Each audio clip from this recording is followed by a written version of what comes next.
இது வந்து அவர் ஒரு நடிகராக இருந்த வரைக்கும் கதை வேறு. இப்போ ஒரு கட்சி தலைவர் அப்படின்றத தாண்டி ஒரு எலெக்ஷனில் கண்டெஸ்ட் பண்ண போறாரு அப்படின்னும் போது இது வந்து அகைன் கட்சி சார்ந்த ஒரு விஷயமா இது வந்து மாற்றப்பட்டிருக்கு. ஏன் எலெக்ஷன் டைம்ல இது வந்து பூதாகரமாக கிளம்பணும் அப்படிங்கிற ஒரு விஷயம் அவங்க சொல்ற ஒரு டைம் லைன் ஃப்ரேம் வச்சு பார்த்தீங்கன்னா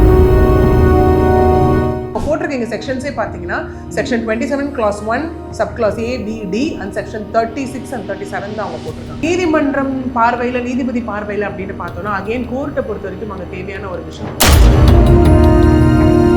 அவங்க கூட சாட் பண்ணதை நான் எடுத்து வச்சிருக்கேன், ஸ்க்ரீன்ஷாட் பண்ணி வச்சிருக்கேன். இவர் வந்து அவங்க கூட பேசுனது வந்து என்கிட்ட இருந்து ரெக்கார்டிங்ஸ் இருக்காது. நான் இப்படி இல்லாம நான் பாதிக்கப்பட்டிருக்கேன்னு சொல்லும் போது அந்த நான் பாதிப்புக்கு உள்ளான ஒரு விஷயத்தை நான் சப்போர்ட்டிவா ப்ரூஃப் வச்சு தானே ப்ரூவ் பண்ண முடியும்.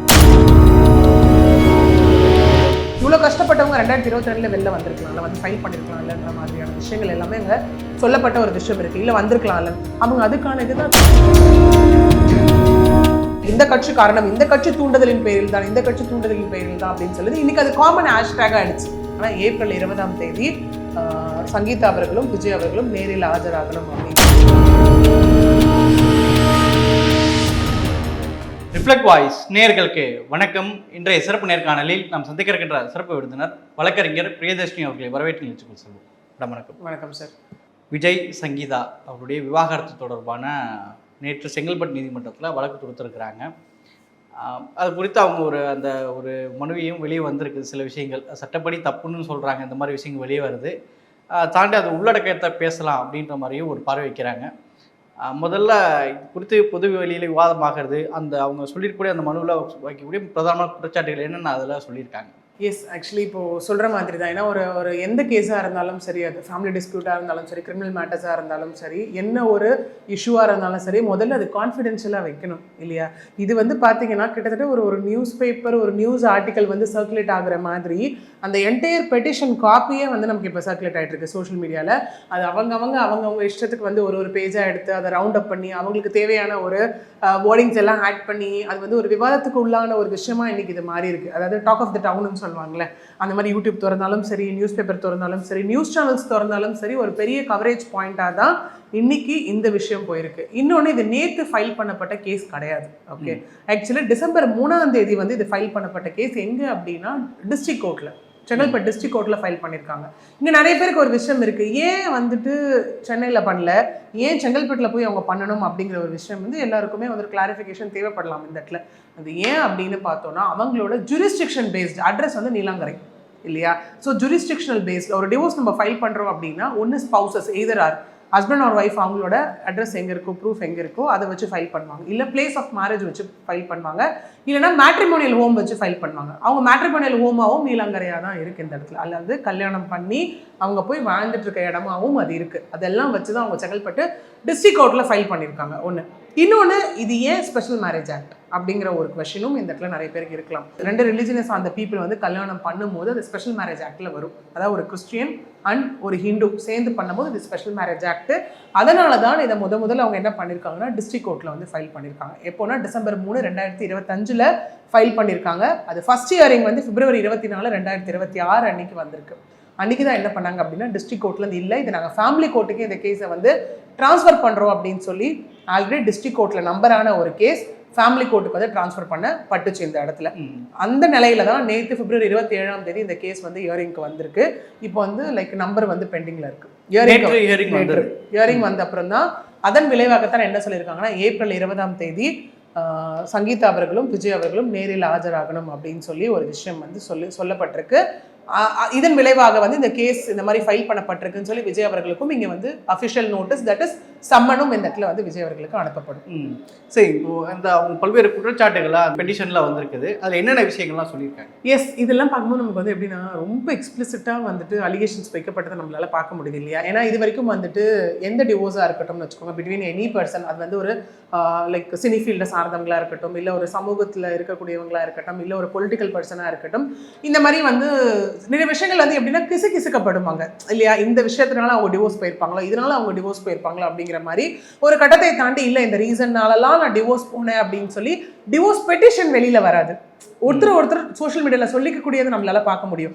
ஆனால் இங்கே எந்த பாயிண்ட்ல அவங்க என்ன ஸ்டேட் பண்ணியிருக்காங்க, பெட்டிஷனர் வந்து இங்கே சங்கீதா அவர்கள், அதிலே பார்க்கும்போது சங்கீதா விஜய்னு போட்டுட்டு வைஃப் ஆஃப் விஜய் ஜோசப் சந்திரசேகர் அப்படிங்கிறது தான் அந்த இடத்துல இருக்கும் இல்லையா. வர்சஸ் ரெஸ்பாண்டன்ட் விஜய் அவர்கள் தான் இந்த இடத்துல போடப்பட்டிருக்கு. இன்னொன்று இந்த மேரேஜ் வந்து முதல்ல லண்டனில் வந்து ரெஜிஸ்டர் பண்ணப்பட்டது யூகேல இல்லையா.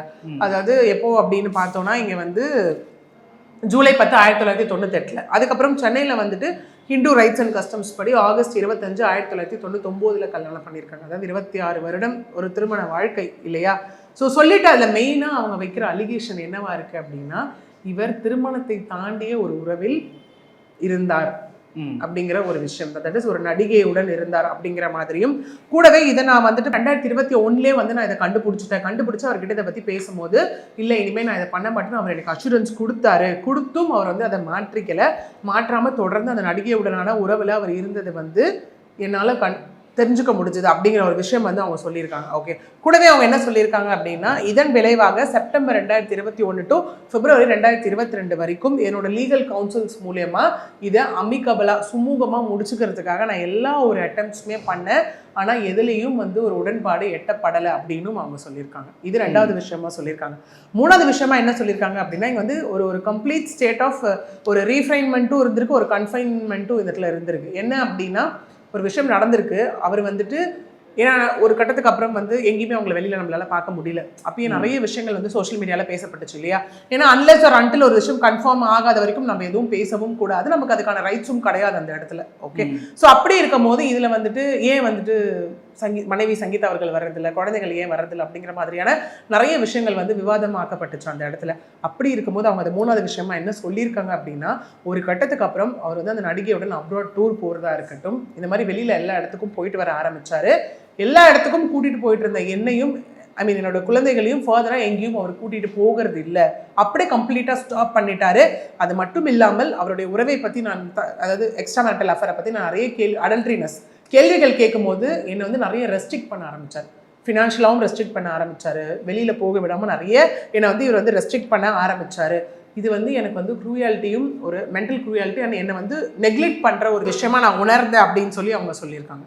சொல்லிட்டு கூடவே அவங்க என்ன சொல்லியிருக்காங்க அப்படின்னா, இந்த மேரிட்டல் ரிலேஷன்ஷிப் அப்படிங்கிறது வந்துட்டு பேப்பரில் இருக்கக்கூடிய ஒரு விஷயமா தான் இருக்குது. எங்களுக்குள்ள எந்த விதமான ஒரு தொடர்பாக இருக்கட்டும், எங்களுக்குள்ள அதான் சொன்னாங்க ஒரு மேரேஜுக்கு உண்டான எந்த வேல்யூஸும் எங்களுக்குள்ள இல்லை அப்படிங்கிறதும் அவங்க வந்து ஒரு அலிகேஷன் வச்சுட்டு அவங்க கூடவே என்ன சொல்லியிருக்காங்க அப்படின்னா வந்துட்டு, நான் நிறைய வந்து இது வந்து அமிக்கபிளாக வந்து சார்ட் அவுட் பண்ணணும்னு சொல்லி நான் நிறைய ட்ரை பண்ணேன். ஓகே, ஆனால் இந்த இடத்துல எதுவுமே ஒர்க் அவுட் ஆகலை.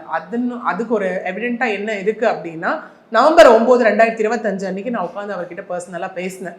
இது என்ன பண்ணலாம், இது அமிக்கபிளாக முடிச்சுக்கலாம் அப்படின்னு பேசும்போது, இல்லை அவர் அதுலேயும் எந்த ஒரு உடன்பாடும் எட்டப்படலை. அதனால தான் எனக்கு இருக்க ரைட்ஸ் பேசிக் ரைட்டை வச்சு நான் இந்த டிவோர்ஸ் பெட்டிஷனை ஃபைல் பண்ணேன் அப்படின்னு சொல்லி அவங்க சொல்லியிருக்காங்க.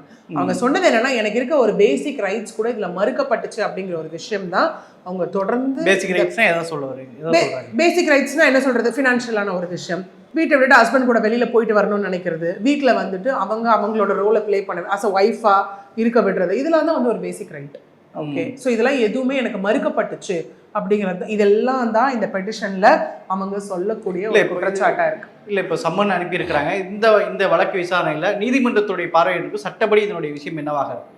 அகெயின் எஸ், இது வந்து நம்ம சொல்கிற மாதிரி இங்கே எதுவுமே ஆர்டர் ஆகலை. This is preliminary stage. Okay, அதுதான். இல்லை, இன்னொன்றும் அவங்க சொல்லியிருக்காங்க என்ன அப்படின்னா, தேவைப்படும் பட்சத்தில் இப்போ வந்து நாகரிகம் கருதி, ஏன்னா எல்லாரும் ஒரு ஃபேமில் இருக்காங்க, அதனால் நாகரிகம் கருதி நான் அந்த நடிகையோட பேரை இப்போ வெளியிடலை. தேவைப்படும் பட்சத்தில் தேவைப்பட்டால் அந்த நடிகையோட பெயரையும் நான் வெளியிடுவேன், கூடவே அவங்கள one of the party to the கேஸாகவும் நான் இன்க்ளூட் பண்ணுவேன்னு அவங்க சொல்லியிருக்காங்க. அதுலேயுமே ஒரு விஷயம் சொல்கிறாங்க, இந்த விஷயத்தை பற்றி வெளியே வரக்கூடாது, அது பண்ண எனக்கு ப்ரெஷர் ஆகும் அப்படின்றதுக்காக வெளியே விடாமல் பண்ணிடுறாங்க. அப்படி இருக்கும்போது இந்த விஷயம் எப்படி வெளியாகி இருக்கும்? இன்னொன்று அவங்க என்ன சொன்னாங்கன்னா, கணவர் சைடுலேருந்து எனக்கு அழுத்தம் வந்தாலும் நான் பேரை வெளியிடுவேன்னு சொல்லி அவங்க அந்த இடத்துல சொல்லியிருக்காங்க. இன்னொன்று அவங்க வந்து என்ன கேட்டிருக்காங்கன்னா, இன் கேமரா ஃபெசிலிட்டி கேட்டிருக்காங்க. அதாவது எங்களுக்கு ப்ரைவசியாக வேணும்னு கேட்டிருக்காங்க. ஏன்னா நமக்கே தெரியும், சும்மாவே வந்துட்டு நம்ம எங்கே போனாலும் நிறைய அந்த கொஷின்ஸ் வரக்கூடியது நம்மளால பார்க்க முடியுது இல்லையா. இப்போது இவங்களை டேரெக்டாக பார்க்காம சோஷியல் மீடியாலே இவ்வளோ விவாதத்துக்கு உள்ளாக்கப்படுது இந்த விஷயம் அப்படின்னா, நாளை பின்ன அவங்க கோர்ட்டுக்கு வராங்க 2 சைடும் அப்படின்னு பார்க்கும்போது அவங்க கிட்ட அந்த இடத்துல கொஷின்ஸ் ரைஸ் ஆகிறதா இருக்கட்டும், அவங்க கிட்ட அடுத்தடுத்து கேட்குற விஷயமா இருக்கட்டும், இதெல்லாம் இருக்கும்போது அவங்களுக்கு இன்னும் மன உளைச்சலை தான் ஏற்படுத்தும் அப்படிங்கிற ஒரு விஷயம். இப்போ ஒன்றும் இல்லை, இப்போ ஒரு காமனாகவே யோசிக்க, ஒரு ஹஸ்பண்ட் ஒய்ஃப்குள்ள பிரச்சனை இருக்குது, டிவோர்ஸ் வரைக்குமே போக வேணாம், ஒரு ப்ராப்ளம் இருக்குன்னா என்ன உனக்கும் ஒய்ஃப்க்கும் பிரச்சனையா, உனக்கும் ஹஸ்பண்டுக்கும் பிரச்சனையான்னு கேட்கும்போது அது மேலே மேலே மேலே கேட்கும்போது நம்மளை எவ்வளோ ட்ரிகர் பண்ணும், எவ்வளோ மன உளைச்சலுக்கு நம்மளை வந்து ஆளாக்கும் அந்த விஷயம். ஓகே, அதனால தான் இவங்க வந்து இங்கே கேட்டதும் இன் கேமரா ஃபெசிலிட்டியும் இந்த இடத்துல இவங்க கேட்டிருக்காங்க. ஒன்று. இன்னொன்று, நீதிமன்றம் பார்வையில், நீதிபதி பார்வையில் அப்படின்னு பார்த்தோன்னா அகெயின் கோர்ட்டை பொறுத்த வரைக்கும் அங்கே தேவையான ஒரு விஷயம் ப்ரூஃப் மட்டும்தான். வேற எதுவும் வந்துட்டு இங்கே டிசைட் ஆக போகிறது கிடையாது. ஓகே, அகெயின் அதாவது ஜஸ்டிஸ் அப்படிங்கிற ஒரு விஷயம், நத்திங் இஸ் அபவ் லா அப்படிங்கிற ஒரு விஷயம் பார்க்கும்போது நீங்கள் என்ன சொல்கிறீங்க, அதுக்கு என்ன ப்ரூஃப் கொடுக்குறீங்கன்றதான் மேட்ரு. ஓகே, ஒரு விஷயத்த சொல்கிறதோட அவங்களோட கடமை அங்கே முடிய போகிறது கிடையாது.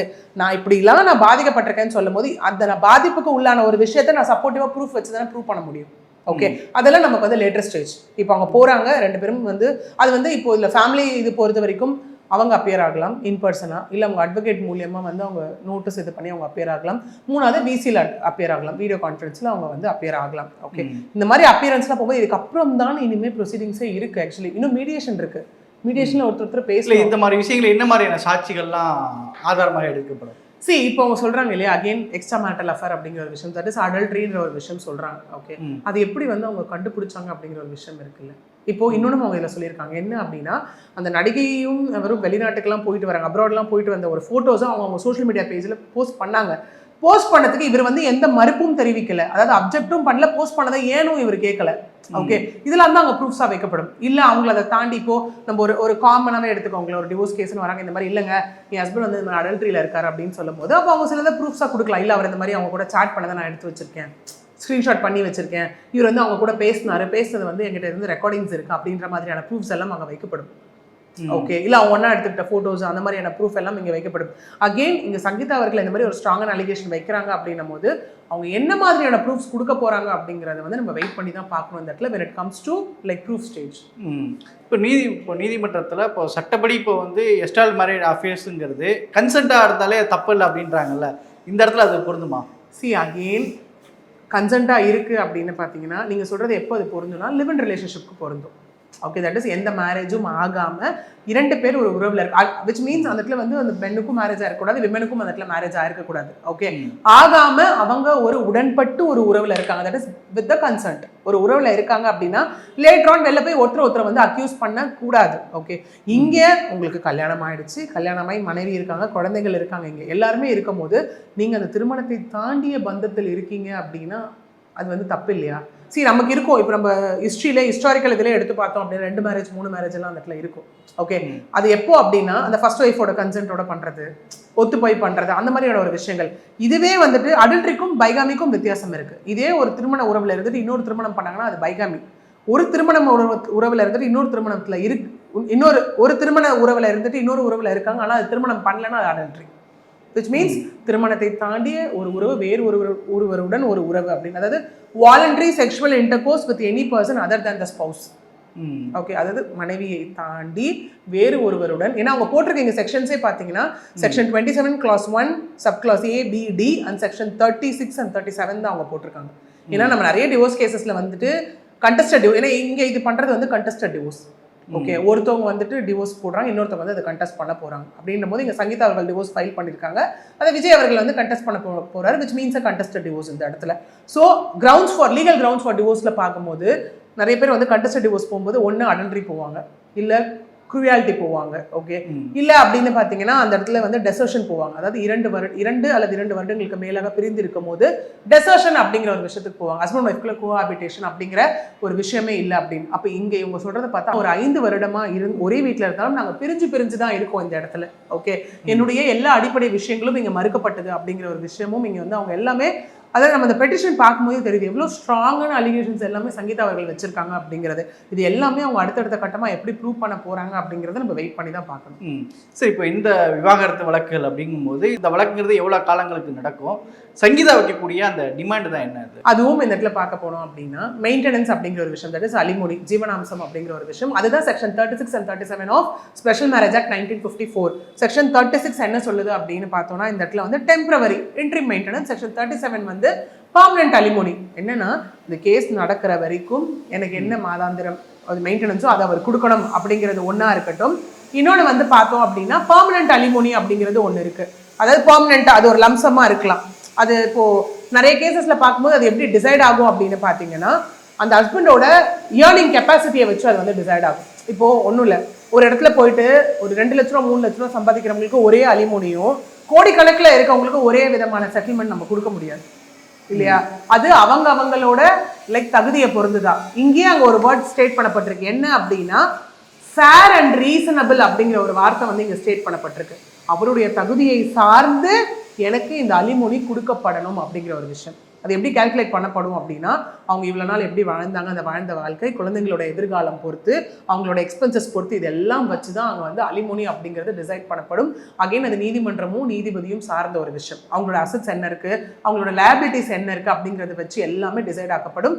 இன்னொன்று என்ன அப்படின்னா இந்த கேஸுக்கான முழு செலவையும் விஜய் அவர்களே ஏற்க வேண்டும் அப்படிங்கிற ஒரு விஷயமும் இந்த இடத்துல இருக்கு. 2 பேருக்கு இடையில ஒரு சமாதான பேச்சுவார்த்தைகள் அதெல்லாம் கொண்டு வருவதற்கு வாய்ப்புகள் இருக்கா? அகைன் நம்ம நிறைய கேசஸ் வந்துட்டு இந்த மாதிரி கண்டஸ்டட் ஆகி மியூச்சுவலாக கன்வெர்ட் ஆன கேசஸும் நமக்கு இருக்குது. ஏன்னா இதுக்கப்புறம் மீடியேஷன் ப்ராசஸ் இருக்குது, ஒருத்தர் பேசணும். ஏன்னா இங்கே சங்கீதா அவர்கள் என்ன சொல்கிறாங்கன்னா இன்னைக்கு எடுத்த முடிவு இல்லைன்ற மாதிரி தான் இந்த பெட்டிஷன் சொல்கிற ஒரு விஷயமா இருக்குது. வருஷக்கணக்காக நான் போராடிட்டேன், எல்லாத்தையும் நான் மாற்ற சொல்லி ட்ரை பண்ணேன். ஏன்னா ஜஸ்ட் லைக் தட் யாருமே ஒரு லைஃப்பை முடிச்சுக்கணும்னு நினைக்க மாட்டாங்க. ஏன்னா சோஷியல் மீடியாவில் நிறைய கமெண்ட்ஸ் வருது, நம்மளால பார்க்க முடியுது இல்லையா? ஏன் எலெக்ஷன் டைமில் இது வந்து பூதாகரமாக கிளம்பணும் அப்படிங்கிற ஒரு விஷயம். அவங்க சொல்கிற ஒரு டைம் லைன் ஃப்ரேம் வச்சு பார்த்தீங்கன்னா அவங்க சைட்லேருந்து எல்லாமே டைம்லி ட்ரை பண்ணிட்டு இருந்திருக்காங்க. இதெல்லாம் இருந்து முடியலை அப்படின்னும் போது தான் கடைசியாக சங்கீதா அவர்கள் வந்துட்டு இங்கே வெளியில் வந்த ஒரு விஷயமா தான் இந்த பெட்டிஷன் வந்துட்டு சொல்லப்படுற ஒரு விஷயமாவே இந்த இடத்துல இருக்கு இல்லையா? ஸோ அதே மாதிரி தான் இது நாளை பின்ன அவங்க பேசி அது போகிற போக்க வச்சா நம்மளால சொல்ல முடியும். இது இப்படியே கண்டெஸ்ட் ஆகி கடைசியில் டிசைட் ஆக போதா இல்லை அதுக்கப்புறம் இது மியூச்சுவல் டிவோர்ஸாக கன்வெர்ட் ஆக போதா அப்படிங்கிற விஷயம் எல்லாமே. சரி, இப்போ இன்னொன்று என்னென்னா ஏற்கனவே வந்து ரவி மோகன் மற்றும் கெனிஷா அந்த விஷயம் வரும்போது இது பற்றி சமூக வலைத்தளங்களில் பேசுறது எல்லாத்துக்குமே தடை வாங்கின மாதிரி ஒரு ஞாபகம். இப்போ விஜய் தரப்புலையோ இல்லை சங்கீதா தரப்புலையோ யாராவது இதை பற்றி சமூக வலைத்தளங்களில் பேசக்கூடாது அந்த மாதிரி தடை வாங்குறதுக்கு வாய்ப்புகள் தான் இருக்கு. எஸ், கண்டிப்பாக. ஏன்னா பிரைவசின்ற ஒரு விஷயம் இருக்கு இல்லையா? நம்ம அதை பார்த்தோம். ஜெயம் ரவி அவர்கள் கேஸ், ஆர்த்தி அவர்கள் கணேஷ் அந்த கேஸில் மட்டும் இல்லை, நிறைய கேசஸ் நமக்கு வந்து ஜட்மெண்ட்ஸே இருக்குது இந்த இடத்துல. ஓகே, பார்க்க போனால் என்ன, அதுவும் when it comes especially comes to celebrities பேசும்போது இது எப்படி ஆயிடுதுன்னா உட்காந்து, அதுவும் இந்த நியூஸ் வந்து பார்த்தீங்கன்னா வந்திருக்கு, அதுவும் வீக்கெண்டு வேற, சாட்டர்டே சண்டே உட்காந்து எல்லாருக்கும் ட்ரோல் பண்ணுற ஒரு விஷயமா, எல்லாரும் உட்காந்துட்டு ஹேஷ்டேக் போடுற ஒரு விஷயமா, எல்லாரும் போயிட்டு கமெண்ட் சம்மந்தம் இல்லாமல் கமெண்ட் பண்ணுற ஒரு விஷயமா இருக்குது. அகெயின் இதை பற்றி உள்ளே போய் அவங்க ஏன் அப்படி பண்ணாங்க, இவங்க ஏன் அப்படி பண்ணாங்கன்னு கொஸ்டின் பண்ணுறதுக்கு இங்கே யாருக்குமே ரைட்ஸ் கிடையாது. இது அவங்களோட பர்சனல் லைஃப். இது சோஷியல் மீடியா வந்து லீகலாக என்ன நடக்குது, என்ன நடக்க போகுது அப்படிங்கிறத பேசுறதுக்காக மட்டும்தான் நம்ம இங்கே இருக்கோம் இல்லையா?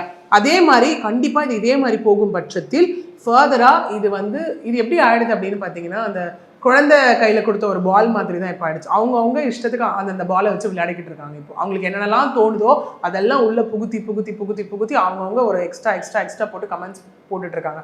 அவங்க என்னென்ன சஃபர் பண்ணுறாங்கன்னு அவங்களுக்கு தான் இந்த இடத்துல தெரியும் இல்லையா? ஸோ அந்த மாதிரி இது வந்து என்னன்னு பார்த்தீங்கன்னா மக்கள் எல்லாருக்கும் அந்த ஒரு ஒரு சொசைட்டி ரிலேட்டட் ரெஸ்பான்சிபிலிட்டி இருக்கணும். இது விஷயமா வந்துச்சா, இது என்ன நடக்குது லீகலாக, அடுத்தது என்ன போகுது அப்படிங்கிறதோட தான் இது நிற்கணுமே தவிர்த்து அநாகரிகமாக அவங்க பர்சனல் லைஃப்பில் போயிட்டு தேவையில்லாமல் கொச்சையான சொற்களை போட்டு இதெல்லாம் பண்ணும்போது கண்டிப்பாக அவங்க கோர்ட்டை நாடவும் சான்சஸ் இருக்குது. விச் மீன்ஸ் இது ஃபர்தராக ஒரு டிபேட்டபிள் ஒரு விஷயமா சோஷியல் மீடியாவில் இருக்கக்கூடாது. Even on social media, that is YouTube or on any media channels இருக்கக்கூடாது அப்படின்னு வாங்குறதுக்கான வாய்ப்புகளும் நிறைய இருக்குது. இப்போ நிறைவேற கேட்க வருது. நேற்று ஒரு ஆடியோ ஒன்று வெளியாகுது. அதில் என்னென்னா பிஆர் டீம் பேசுகிற மாதிரியும் இந்த மாதிரி பேரெல்லாம் டேமேஜ் ஆகும், இது காரணம் திமுக அப்படின்ற மாதிரி போர்ட்ரேட் பண்ணணும் அப்படின்ற மாதிரி ஒரு ஆடியோ ஒன்று வெளியாகிறத பார்க்க முடிஞ்சிச்சு. இப்போ இந்த விவாகரத்துக்கு முன்னாடி திமுக காரணம் இருக்குது அப்படின்னு சொல்லி இவங்க சொல்லுவதும், அதை உருவாக்கணும்னு சொல்லி இவங்க அது ட்ரெண்டை உருவாக்கணும், ஹேஷ்டேக் பண்ணணும்னு சொல்லி கிரியேட் பண்ணுறதும், இதெல்லாம் என்ன மாதிரி மைண்ட் செட்டு, இதை பற்றி ஒரு சட்டப்பார்வையாக நீங்கள் இந்த மாதிரி விஷயத்தை எப்படி பார்க்குறீங்க? சட்டப்பார்வை அப்படின்னு நீங்கள் அந்த கேட்ட கேள்வி அதை இன்சிஸ்ட் பண்ணும்போது முன்னாடியே நம்ம சொல்லுவோம் இல்லையா, எல்லாத்தையும் தீர நம்ம ஆராய்ஞ்சு எல்லாத்தையும் தான் நம்ம நம்பணும் அப்படிங்கிற விஷயம். தட்டும் அந்த ஏஐ வந்துட்டு அப்புறம் ஆர்டிஃபிஷியல் இன்டெலிஜென்ஸ் வந்துட்டதுக்கப்புறம் எது உண்மை எது பொய் எந்த விஷயம்னு அதை என்ன சொல்கிறாங்க, அப்படியே அந்த அச்சு பிசராமல் பண்ணியிருக்காங்கன்ற மாதிரி அவ்வளோ பர்ஃபெக்டாக இருக்குது எனக்கு எல்லா விஷயமும். அன்லஸ் ஒரு அன்டில் ஒரு விஷயம் ஒரு லீகல் பிளாட்ஃபார்மில் டிசைட் ஆகிற வரைக்கும் நம்ம எதுவுமே நம்ப முடியாது. ஒன்று இப்போ சொல்கிற மாதிரி அகெயின் இது அவர் ஒரு நடிகராக இருந்த வரைக்கும் கதை வேறு. இப்போ ஒரு கட்சி தலைவர் அப்படின்றத தாண்டி ஒரு எலெக்ஷனில் கண்டெஸ்ட் பண்ண போகிறார் அப்படின்னும் போது இது அகெயின் கட்சி சார்ந்த ஒரு விஷயமா இது மாற்றப்பட்டிருக்கு இல்லையா? ஏன்னா again when it comes to like ஒரு பப்ளிக் பிளாட்ஃபார்ம், ஒரு பப்ளிக் ஃபிகர் ஆகிட்டாலே என்ன பண்ணுவாங்க அப்படின்னா, அவங்கள வந்து அடிக்கணும்னு நினச்சா முதல்ல எடுக்கிறது அவங்களோட பர்சனல் விஷயம், அவங்களோட அசாசினேஷன் பண்ணுற ஒரு விஷயமா தான் இருக்குது. அப்போ அதுவும் அந்த டைமில் இது கிடச்சிருக்கு அப்படின்னும் போது இது ஒரு பக்கம் டிசைட் ஆக போகுது. சங்கீதா அவர்கள் இவ்வளோ வழியை நான் அனுபவிச்சிருக்கேன்னு சொல்லி ஒரு பெட்டிஷன் ஃபைல் பண்ணியிருக்காங்க. இங்கே யாருக்கும் எதுவும் வந்துட்டு நம்ம ஒரு பிளைண்டாக சப்போர்ட் பண்ணுற ஒரு இது கிடையாது. இல்லை எப்படி நீங்கள் எப்படி சொல்லலாம், நீங்கள் வந்து ஒரு தீவிரமாக நான் இருக்கேன், தீவிரமாக நான் இப்படி தான் சப்போர்ட் பண்ணுவேன், இல்லை இப்படி தான் சப்போர்ட் பண்ணுவேன் அப்படிங்கிறது இங்கே கிடையாது இல்லையா? அது லீகல் ஒரு விஷயம் டிசைட் ஆக போகுது அந்த இடத்துல. ஸோ இது இல்லை, இதுக்கு இந்த கட்சி காரணம், இந்த கட்சி தூண்டுதலின் பேரில் தான், இந்த கட்சி தூண்டுதலின் பேரில் தான் அப்படின்னு சொல்லுது. இன்னைக்கு அது காமன் ஹேஷ்டேக் ஆயிடுச்சு. எந்த ஒரு விஷயம் வந்தாலுமே இந்த கட்சி ஒரு தூண்டுதல் பேரில் தான், அந்த கட்சி தூண்டுதல் பேரில் தான் இது நடந்திருக்கு அப்படின்னு சொல்லி, அது நீங்க காமனா நடக்கிற இஷ்யூக்கு, பர்சனல் இஷ்யூக்கு எப்படி அதை கொண்டு வருவீங்க? பர்சனல் விஷயம் அவங்க கஷ்டப்பட்டு அவங்க போராடி முடியலன்னும் போது அவங்க எடுத்த முடிவுக்கு இதுக்கு எப்படி கட்சி தூண்டுதலாக இருக்க முடியும் அப்படிங்கிறது அவங்க வைக்கிற மாதிரி திமுக காரணம் தான் வைக்கிறாங்க. அது வந்து ஒரு பிளைண்ட் ஆயிடுச்சு இன்னைக்கு. நீங்க இதே எடுத்துக்கோங்களேன், ஒரு பொலிட்டிக்கல் ரீதியாக ஏதாவது ஒரு சம்பவம் நடந்தாலும் கட்சி காரணம்னு சொல்றாங்க இல்லையா? நாளை பின்ன சொசைட்டியில் ஏதாவது ஒரு இஷ்யூ நடந்தாலும் கட்சி காரணம்னு சொல்றாங்க. இதெல்லாம் தாண்டி இதுக்கு உச்சகட்டமா போய் ஒரு பர்சனல் லைஃப்ல எப்படி கட்சி காரணமா இருக்கு? இது ஒரு விஷயம் ஃபைல் பண்றாங்கனாலும் அவங்களோட ஓன் கன்சென்ட்டோட தான் இந்த இடத்துல ஃபைல் பண்ணுவாங்க. சரி, கட்சி ஒரு வேலை இப்படி எடுத்துக்கோங்களேன், இமேஜினேஷன் கட்சியே காரணமா இருந்தாலும் சிம்பிளா ஒரு பெட்டிஷன் போட்டுட்டு சங்கீதா அவர்களால வெளியில போக முடியாதுல்ல. நான் பெட்டிஷன் ஃபைல் பண்ணிட்டேன், இந்த பெட்டிஷன்ல சொல்லியிருக்க ஒரு வரிக்கும் அவங்க ப்ரூஃப் கொடுக்கணும் தானே? தேவைப்பட்டாலும் அந்த ப்ரூஃபையும் நான் கொடுப்பேன் தானே அந்த இடத்துல சொல்றாங்க. ஓகே, இதுல தூண்டுதல் அப்படிங்கிற ஒரு கேள்வி எப்படி ரிலேட் பண்றாங்கன்னு தான் எனக்கு புரியல. ஏன்னா இது இன்னொரு கேள்வியும் நான் கமெண்ட்ஸும் பார்த்தேன். இவ்வளவு கஷ்டப்பட்டவங்க 2022 வெளில வந்திருக்கலாம்ல, வந்து ஃபைல் பண்ணிருக்கலாம் இல்லைன்ற மாதிரியான விஷயங்கள் எல்லாமே அங்க சொல்லப்பட்ட ஒரு விஷயம் இருக்கு. இல்ல வந்திருக்கலாம் இல்ல, அவங்க அதுக்கான இதுதான் கிளியரா பெட்டிஷன்லேயே ஸ்டேட் அவுட் பண்ணியிருக்காங்கல்ல. இவ்வளவு வருடங்கள் நானும் ட்ரை பண்ணேன், எல்லாரும் இந்த இடத்துல ட்ரை பண்ணணும், லீகல் கவுன்சில்ஸ் வச்சும் நாங்கள் ட்ரை பண்ணோம், எதுவுமே முடியலன்ற பட்சத்தில் நான் கடைசியாக 25 உட்காந்து பர்சனலாகவும் பேசி பார்த்துட்டேன். அதுவும் முடியலன்னும் போது தான் இந்த கோர்ட்டை நாடி வந்திருக்கேன்றது அவங்க கிட்ட சஃபிஷியண்டான ஒரு ரீசன்ஸ் இந்த இடத்துல இருக்கு இல்லையா? அப்படி இருக்கும் போது இதுல கட்சி எங்கிருந்து வந்தது அப்படிங்கிறது தான் இங்க தேர்தல் நெருக்கத்துல அவங்க சொல்றாங்கன்னா அந்த சந்தேகம் இயல்பா வரும் தானே. அவங்க அதுக்கான ஒரு இது கொடுத்துட்டாங்க இல்லையா? கரெக்டா நான் உட்காந்து பர்சனலா எப்படி சொல்றாங்க, அவங்க இவ்வளோ ஃபேம்ல இவ்வளோ ஒரு பொசிஷன்ல இருக்க ஒரு இதை வந்து டேமேஜ் பண்ணுவேன்னா மியூச்சுவலா முடிச்சுக்கலாம்னு நான் கேட்டேன் அந்த இடத்துல. அதுக்கும் அவர் வந்து ஒத்து வரல அப்படிங்கிறது தானே அவங்க விஷயம். இவங்க அசிங்கப்படுத்தணும்னு நினைச்சா எப்ப வேணா அசிங்கப்படுத்திருக்கலாம், ட்வீட் பண்ணிருப்பாங்க, ஏதோ ஒன்று பண்ணிருக்கலாம் இல்லையா? அது பண்ணலையே அவங்க. யாருமே எடுத்துக்கோங்களேன், இன்னைக்கு நிறைய கேசஸ் நம்ம ப்ராக்டிக்கலா பார்க்கும்போதே ஹஸ்பண்ட் ஒய்ஃப் வராங்க அப்படின்னா மேம் ரொம்ப அவங்க என்னதான் இருந்தாலும் என் கூட வாழ்ந்துட்டாங்க, அவங்கள அசிங்கப்படுத்த விரும்பல, டிவோர்ஸ் வாங்கிடலாம் அப்படின்னு சொல்லக்கூடியவங்களும் இன்னைக்கு நிறைய பேர் இருக்காங்க. ஓகே, ஏன்னா இவங்க இன்னைக்கு இந்த அளவுக்கு வந்து ஒரு அலிகேஷன் வைக்கிறாங்கன்னா நாளைக்கு அது வைக்கிறதோட இல்லை, அவங்களுக்கும் இதுல கஷ்டம் இருக்கு, அவங்க குழந்தைங்களுக்கும் இதுல கஷ்டம் இருக்கு. அவங்க சொல்றாங்களே ஆல்ரெடி அதுவே எங்களுக்கு அவமானம் ஆச்சுன்னு சொல்லி ஒரு அலிகேஷன்ஸ் வச்சு அவங்க கொண்டு போறாங்கன்னும் போது நாளைக்கு அந்த அலிகேஷன்லாம் ஒரு வேலை ப்ரூவ் ஆகுது அப்படின்னா அது யாருக்கு அசிங்கம்? யாருமே இது சாற்றப்பட்டிருக்காங்களோ அவங்களுக்கு மட்டும் அசிங்கம் இல்லை, மொத்த ஃபேமிலிக்கும் தான் அது அசிங்கம். சரி, இந்த விஷயம் வந்து ஒரு சுமூகமாக முடிய வேண்டியதை வளர்த்து விட்டது யாராக நீங்க நினைக்கிறீங்க? அகெயின் அதை சொல்றாங்கல்ல, நான் அன்னைக்கே பேசி முடிச்சுக்கலான்னா அவர் ஒத்து வரல, ரெசல்யூஷன் எட்டப்படலன்னு சொல்றாங்க இல்லையா? இந்த வருஷம் வளர விட்டு இந்த சும்மா பேச முடிக்கிறத விட்டு வளர விட்டதில் விஜய்க்கு ஒரு பாட்டு இருக்குன்னு சொல்லுவாங்க. இப்போ எடுத்துக்கோங்களேன், ஒரு விஷயம் உட்காந்து ஒரு ஹஸ்பண்ட் ஒய்ஃப்குள்ளே பேசுறாங்கன்னா பேசி சார்ட் அவுட் பண்றது ஒரு ரகம், இன்னொரு ரகம் வந்து பார்த்துக்கலாம் அப்படிங்கிறது ஒரு ரகம். இல்லை என்ன மாதிரியான விஷயங்கள் அங்கே நடந்ததுன்றது நமக்கு தெரியாது இல்லையா? நம்மளாம் வெளியில இருந்து பார்க்குறோம், உள்ள இருக்க அவங்களுக்கு தான் தெரியும் இல்லையா? அவங்களோட ஒரே ஸ்டேட்மெண்ட் தான், இப்போ நான் போராடினேன், மாற்ற ட்ரை பண்ண மாறல, கடைசி வரைக்கும் போராடினேன், இதை முடிச்சுக்கலாம், ஐ மீன் அமிக்கபிளா, யாருக்கும் எந்த ஒரு அசிங்கம் அவமானம் வந்துடக்கூடாதுன்றதுக்காக நான் போராடினேன், எதுவுமே நடக்கலன்னும் போது எனக்கு வேற வழி தெரியல, எனக்கு இருக்க ரைட்ஸை நான் இப்போ எக்ஸசைஸ் பண்ணி நான் வந்து நீதிமன்றத்தை நாடி வந்திருக்கேன், எனக்கு நீதி வேணும்னு இப்போ அவங்க கேட்குறாங்க. அது நம்ம பொறுத்து இருந்து தான் பார்க்கணும் அடுத்தடுத்து இதில் என்ன நடக்க போகுது அப்படிங்கிறது. சரி, நிகழ்ச்சியில் பங்கேற்று கருத்துக்கு நடத்தி மிக நன்றி. நன்றி.